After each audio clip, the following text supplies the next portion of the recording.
That Psalm 92 passage, it gets more precious as you become more mature, doesn't it, in the Lord? I like the term mature and seasoned. I think it's lovely when the promise of God is we can still bear fruit. Doesn't matter how old we are. And we've been looking at the series, the topic has been on abundance, hasn't it? And do you remember that? Yeah. And have you been living an abundant life in the last 4 to 6 weeks? Yeah. Interesting, isn't it? So these are not sermons, are they? These are expressions of life for us to share with each other and for us to move together in the goodness of God. So it's abundance, and I don't know what you think of when you think of abundance. As I was driving here today, I thought, what can I think of when I think of abundance? And I thought of Gerald and Vivian, where Gerald comes home and he lavishes perfume and jewellery upon Vivian. And I know if you haven't done that yet, Gerald, then you're probably about to do that. So that's a nice surprise awaiting for you, Vivian. And and then you'd have, you'd have Martin and Jackie here, and all the bunches of flowers that come your way regularly, lots of them, which is amazing. It's abundance. And Richard at football, I was thinking of Richard at football and getting excited, and the abundance of his feelings, and it's ushing out, and it's, you can't keep right, all right. Wembley, you can't keep abundance in. It has to overflow. It has to be seen. It has to be manifested. You can't walk around saying, I'm really abundant, I am. It's something that wells up within you, and you think, I'm going to explode if I don't express this abundance. And that is, there's so many lovely verses in the Bible about abundance, but I chose Isaiah 35. I don't know if you know Isaiah 35, but I love Isaiah 35. And I'm going to read it from verse 1. It's only 10 verses, so that's good. Isaiah 35. And it says, the desert and the parched land will be glad. The wilderness will rejoice and blossom. Like the crocus, it will burst into bloom.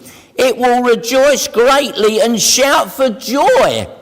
The glory of Lebanon will be given to it, the splendor of Carmel and Sharon. They will see the glory of the Lord. You're getting the idea now. All these adjectives describing God and what he does, and the splendor of our God. Verse 3, strengthen the feeble hands and steady the knees that give way. Say to those with fearful hearts, be strong, do not fear. Your God will come. He will come with vengeance, with divine retribution. He will come to save you.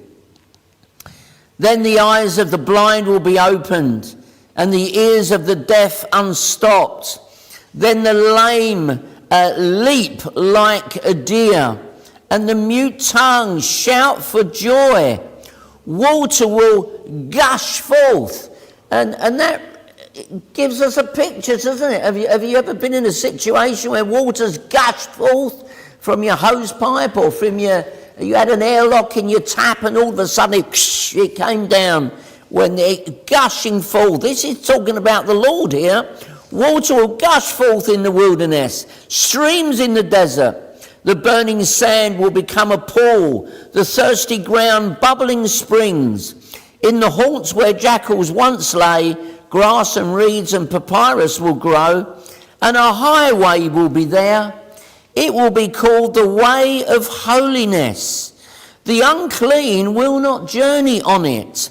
It will be for those who walk in that way. That is your highway. If you believe in Jesus, it's my highway, and it's reserved for us. What a wonderful.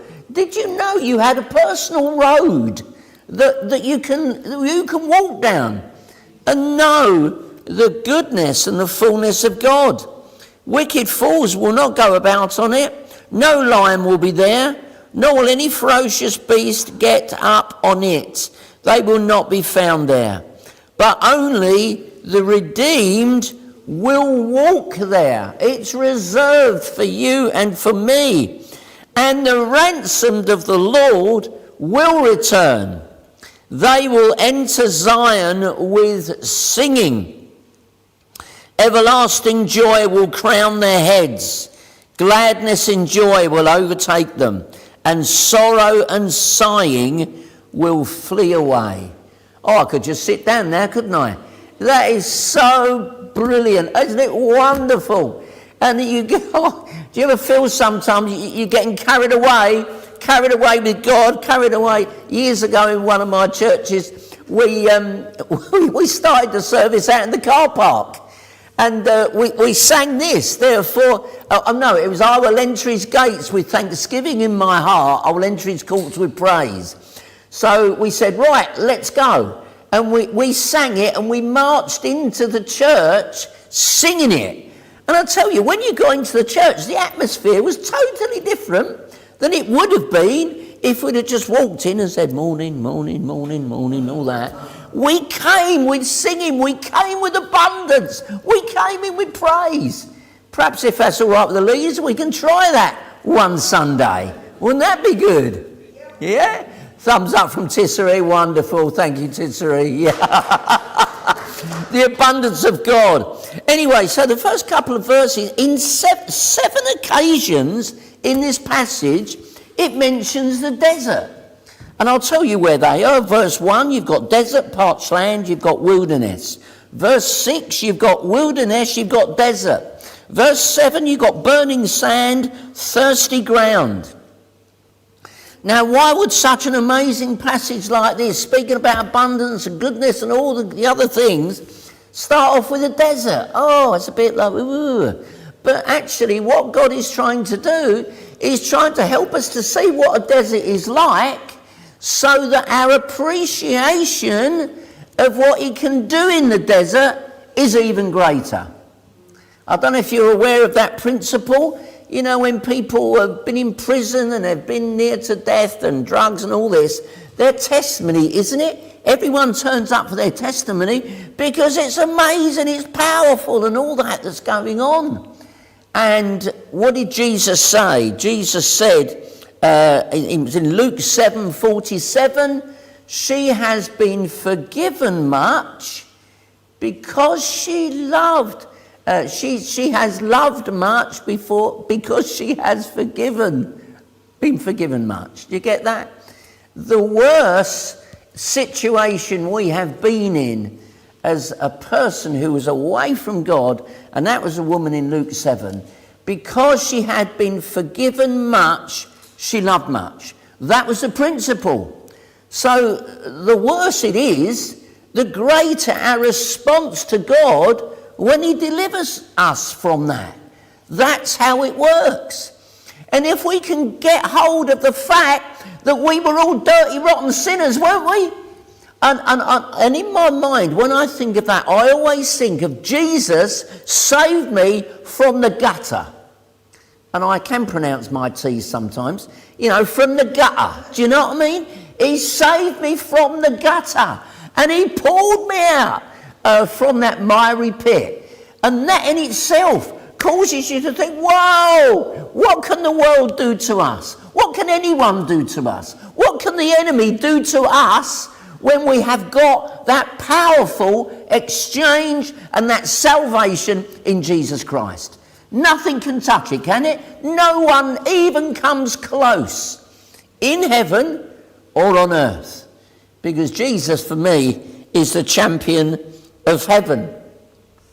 And I remember years ago, and talking about the desert, I was in the Sinai desert. I was on a sabbatical in 2005, and my Egyptian guide didn't look after me very well, and he gave me some tuna which had gone off, and it was awful. And you can imagine being sick in the desert. No one around. Me, no corner shop around the corner or anything like that. No toilets. And I tell you. And I lost a stone in 3 days. So sick was I, And yeah, you can do all your R's in a minute. All right. All that. And I was on a donkey. Not a donkey. What's it? A camel.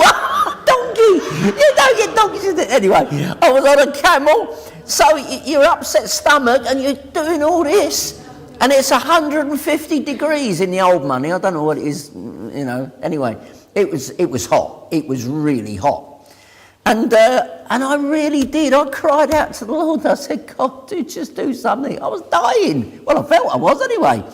I said, Lord, just speak. Just do something. And I tell you, in the middle of that desert, 150 degrees, there was one drop of rain that went on my head. I felt it. And that was the only drop of rain. It didn't rain. It wasn't a shower. It was nothing. It was one drop on my head. And I'll tell you, that transformed me. Because God was saying, I'm looking after you. You'll be all right. Don't worry about it. I'm there, I heard. And isn't God wonderful? And I'm sure he's done things like that for you too. We call out to him, and the more desperate we are in, the greater, in a sense, he steps up and he meets us where we are. So what have we to fear? What have we got to worry about for tomorrow? It doesn't matter about tomorrow. That's why Jesus said, let tomorrow take care of itself. We are here and we are now, and we are talking about our lovely Jesus.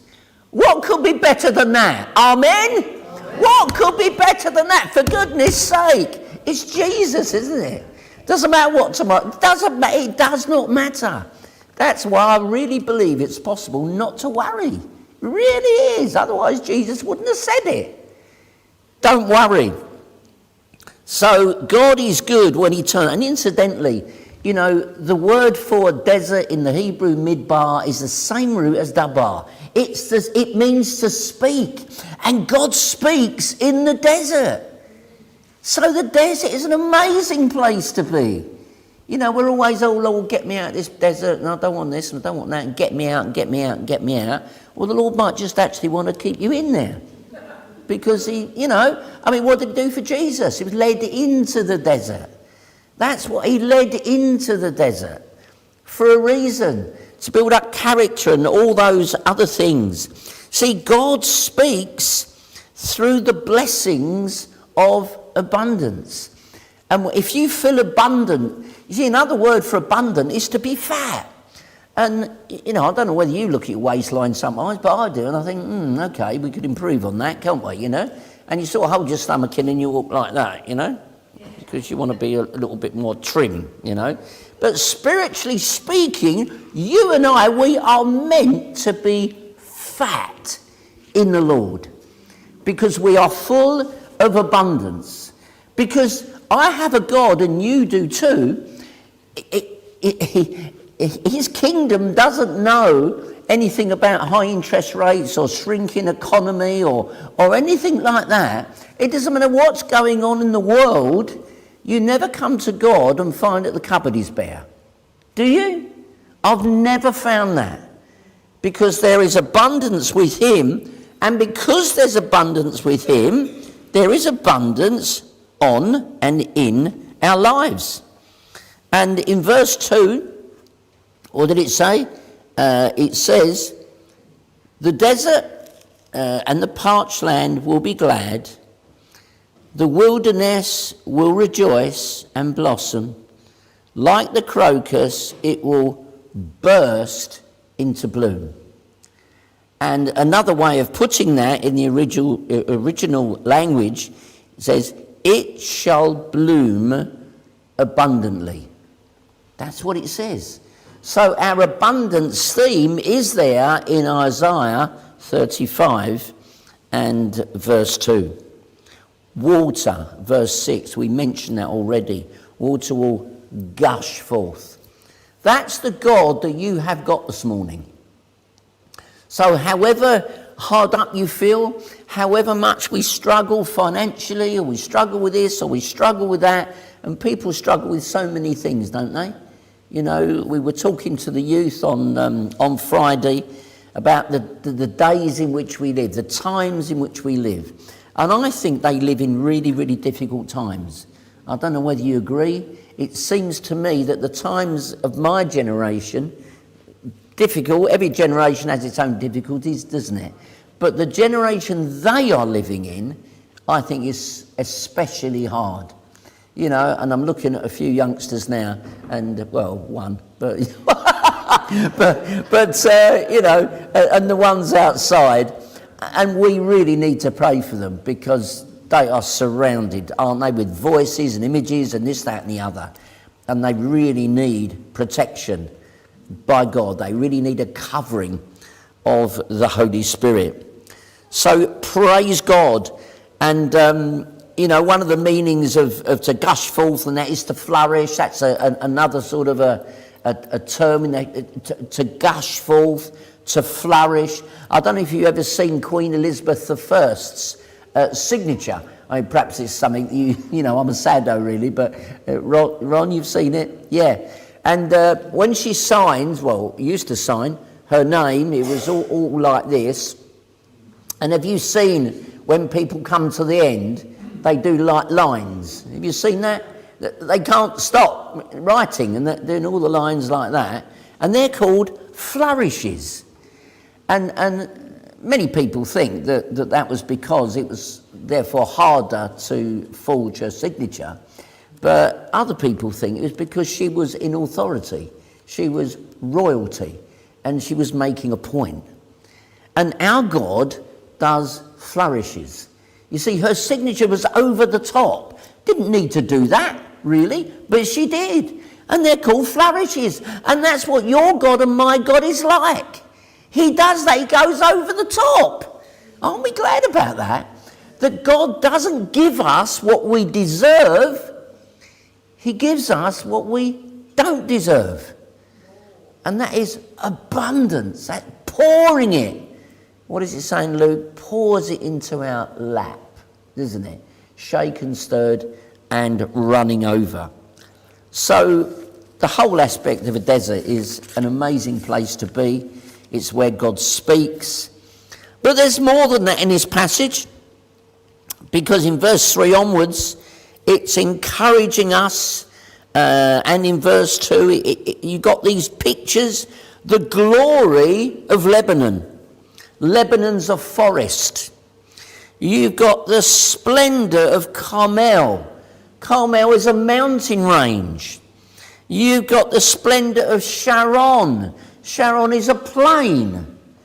So whether you're talking about a forest, whether you're talking about a mountain, or whether you're talking about a plain, God imprints his life and his creative genius in all of these areas. It doesn't matter whether it's up there or down there or over there or over there. God permeates everywhere. That's the thrust of what's coming through. And the manifestation of God touches everywhere. There's a cross-reference which I want you to turn to. It's in 1 Kings 20, and it's a really interesting passage. It's the people of God fighting. They're always fighting, aren't they? 1 Kings 20, and it's from verse 22 onwards. And it's speaking about the king of Aram in verse 22 of 1 Kings 20. And they say in verse 23, meanwhile the officials of the king of Aram advised him, their gods, that's the Hebrew gods, are gods of the hills. That's why they were too strong for us. Human wisdom and logic coming in here. But if we fight them on the plains, surely we will be stronger than they. And then it goes on, and so the Israelites camped in verse 27 opposite the opposing Arameans. And the man of God came out and told the king of Israel, this is what the Lord says.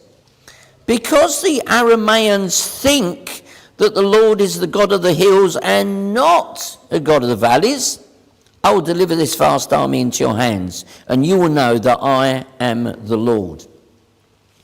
The enemy severely limited God's ability to be the Lord of everywhere. They felt he was the God of one thing, but not the God of another. And if we can sidestep where we feel he's God and go to a place where we think he's not God, then actually we'll be okay. What did Jonah do? Jonah ran away. And in Jonah's time, the Hebrew thought was that God was in charge of certain areas. So God wasn't in charge of everything. So he runs away as far as he's running away from God, thinking he can escape God. And here we have this army thinking that God is only the God of one thing, but he can't be the God of another. He's not the hills and the valleys and the plains. But your God and my God is exactly that. He is everywhere. Don't we believe that he's omnipresent everywhere? Don't we believe that he's omnipotent, all-powerful? Don't we believe that he's omniscient, all-knowing? That's our God. And when we take on board the fact that God is and can be and wants to be in every area of our life, then that's where the abundance comes in, because we're not only strong in one area, we're strong in all areas, because God is involved in all areas.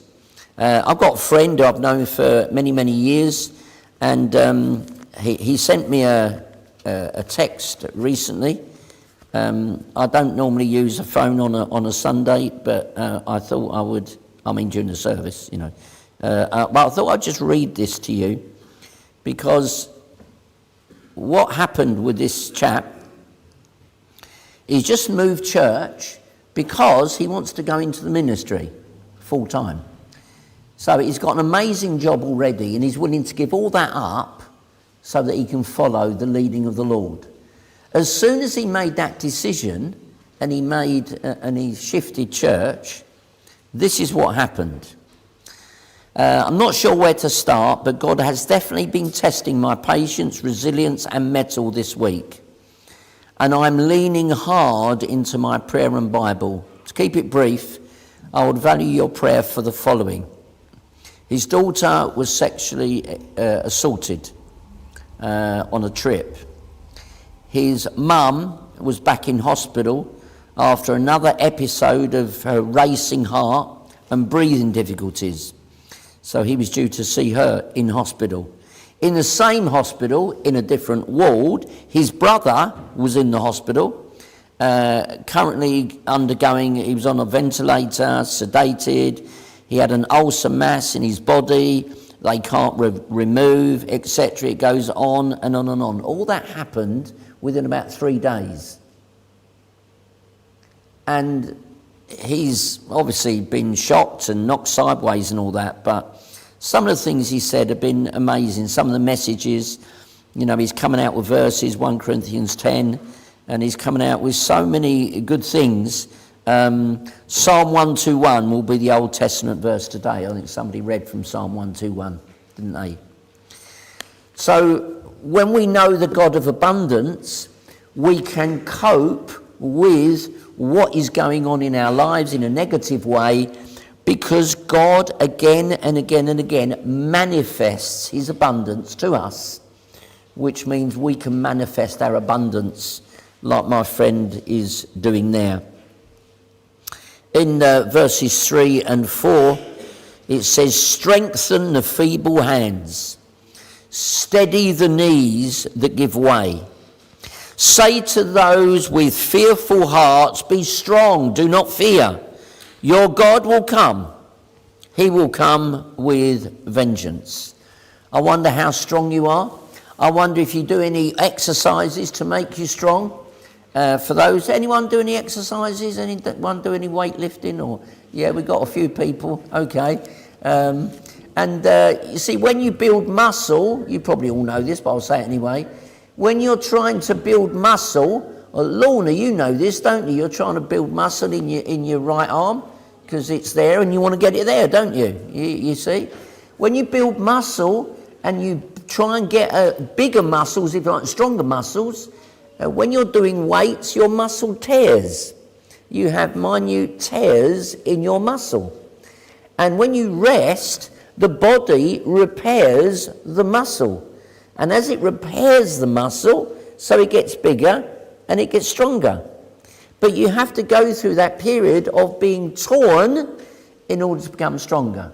And there's lots of, things you can say about that and allegories and all that. But it's when we are being torn, it's when we're going through that stuff that we can know the abundance of God and we get even bigger muscles. And isn't it lovely in Matthew 4:11 when Jesus goes through his days of temptation, and it says in Matthew 4, it doesn't say it in Luke, but when the enemy had departed from Jesus, the angels came and they ministered to him. Not before he went into the desert, not while he was in the desert, but after.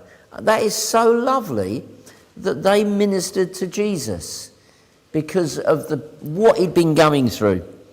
And I don't know if you're familiar with Hebrews 12, but again, it's worth turning to Hebrews 12.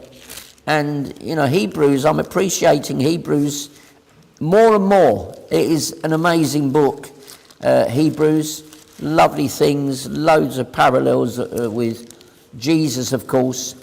And in Hebrews 12, it speaks about discipline. And I like to use the term training, because this isn't just about telling people off. It's about God training us. And you can read all the verses, endure hardness, verse 7, etc., verse 8, verse 9. It's the same thought process. God disciplines us for our good. And then in verse 11, it says, no discipline, if you like, or training seems pleasant at the time. Who actually enjoys putting their body through pain to get fit? I mean, you'd be mad to want to do that, but that's what you need to do. No discipline seems pleasant at the time, but painful. Later on, however, it produces what? A harvest of righteousness and peace for those who have been trained by it. And these are the words in Isaiah 35, that the same words here, verse 12, therefore strengthen your feeble arms and your weak knees. So if you are weak in any particular area, then it's upon you and your relationship with God to make sure you become stronger. And just for the last few minutes, in verse 10, back to Isaiah 35, there's a lovely summary or a lovely ending to this passage. We've had all the gushing forth and there's burning sand and the thirsty bubbling springs and all that sort of thing. And then there's this amazing road which is reserved for you and for me, the way of holiness, the way where we get to walk with Jesus. And towards the end, it says, only the redeemed will walk there. The ransomed of the Lord will return. They will enter Zion with singing, and everlasting joy will be upon their heads. Gladness and joy will overtake them, and sorrow and sighing will flee away. It has been said that, I don't know if any of you have been to Auschwitz or the other concentration camps, it has been said that the birds stopped singing. You might have heard that. But there's actually no evidence of the birds stopping singing because of the trauma that went on. So many people feel, and they have heard and they have read, that in spite of what went on the ground, the birds continued to sing. And I like that aspect because it means that evil didn't overcome. Can you see that evil didn't triumph, but the birds kept singing? And that can be your experience and my experience. Every time I come to Whiteleaf or any other church, I just sing that little song, I need thee, oh, I need thee. And that's been my little song I sing to the Lord in the car, particularly when I'm preaching. We just need him, don't we? We just need him. We need his grace and we need his help. We can't do it. We can't rely on our experience. And so singing continues to be an important part of your abundant living. It doesn't matter about quality of your voice. It doesn't matter if you don't, you can hum, you can sing, you can whistle. I whistle a lot. My neighbour said that whistling vanished after the war. People stopped whistling. And when you whistle, which I've been told isn't really cool, if you want to be cool, you don't whistle. But below being cool, I just like to whistle and sing. And when you sing, something happens within you. Something is released. It's part of the abundance of God. We sing because of the abundance. Did Jesus sing? Yes. Huh? Yes. He rejoices over us with singing. He rejoices over us with singing? Yes, okay. Any other reference? Good one, good one. Any other reference? We sang a hymn this week, used the words Calvary, and I singing a hymn on the way to Calvary. That's right. Yeah. I mean, it says in Matthew 26:30, they'd had the fellowship meal together. And he said, I'm not going to do this again until we're in the kingdom. And he said, after they had sung a hymn, they went out. So Jesus sang. I think that's lovely. I believe he laughed as well. We know he cried. Jesus sang. It was part of his preparation for this amazing abundance that God was going to give the world through his sacrifice. And I just want to finish by saying these words, and then we can finish with a song. And you might recognise it. I used to think that I could not go on, and life was nothing but an awful song. But now I know the meaning of true love. I'm leaning on the everlasting arms. If I can see it, then I can do it. If I just believe it, there's nothing to it. See, I was on the verge of breaking down. Sometimes silence can seem so loud. There are miracles in life I must achieve, but first I know it starts inside me. And what's the chorus? Anyone recognise it? I believe I can fly. I believe I can touch the sky. I think about it every night and day, spread my wings and fly away. I believe I can soar. Biblical, Isaiah 40:31. I see me running through an open door. Revelation. I believe I can fly. Wouldn't it be wonderful if all of us left this place today believing in Jesus we can do that soaring, we can do that flying, we can experience the Isaiah 40 verse 31 truth. So just a few things there about abundance.